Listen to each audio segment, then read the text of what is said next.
آی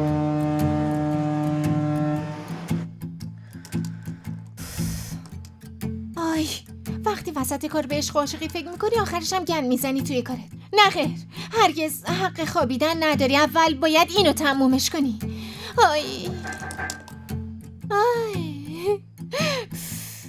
این پسر تنش میخواره، اینقدر بیاد اینجا تا خودشو به کشتن بده. آره آقا یالین.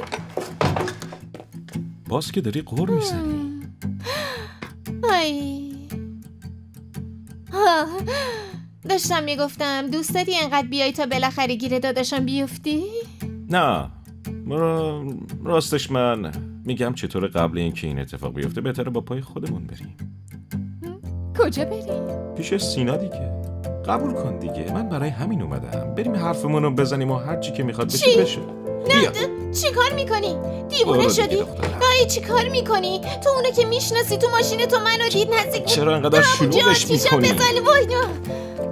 من شلوغش میکنم؟ اتفاقا بعد 24 سال تجربه زندگی باید بیشتر از اینا شلوغش کنم. اما دارم میبینم که تو اصلا نگران نیستی. چرا نمیفهمی؟ سینا مثل تو نیست. منظورت از این حرف چیه؟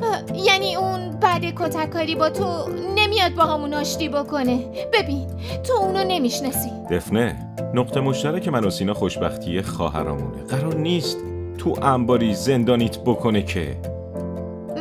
درسته این کارو نمیکنه ولی مستقیم میفرسته شالیسار. همین الانم بهم شک کرده. 2 روزه هی میخواد ازم حرف بکشه. نه یالین جون امکان نداره، اصلا نباید بریم.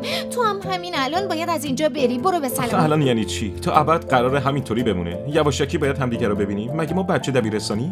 وای بابا یالین. دفنه الان با هم میریم با سینا حرف میزنیم و بهش میگیم که چی میخوایم. نه جونم همچین کاریو نمیکنیم. این کارو میکنیم دفنه. نه این کارو نمیکنیم. دفنه منو دیوونه نکن. این کارو که میگم و میکنیم. نه خیر یالین، این تو داری منو دیوونه میکنی. این کارو نمیکنی. ببین دفنه تا این ماجرا بد تموم میشه. چرا باید بد بشه؟ تازه حتی اگه تو هم بخوای بری بهش بگی. بگو اگه من برم بگم چی کار میکنی؟ انکار میکنم. چی؟ همون که شنیدی. انکار میکنی؟ همینطوره.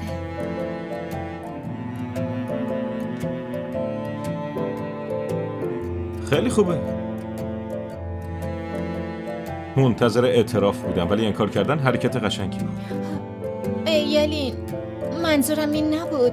ببین تو متوجه نیستی، اما اگه یکم درکم کنی خودتو خسته نکن. لازم نیست من چیزی رو بدونم، اما تو اینو بدون.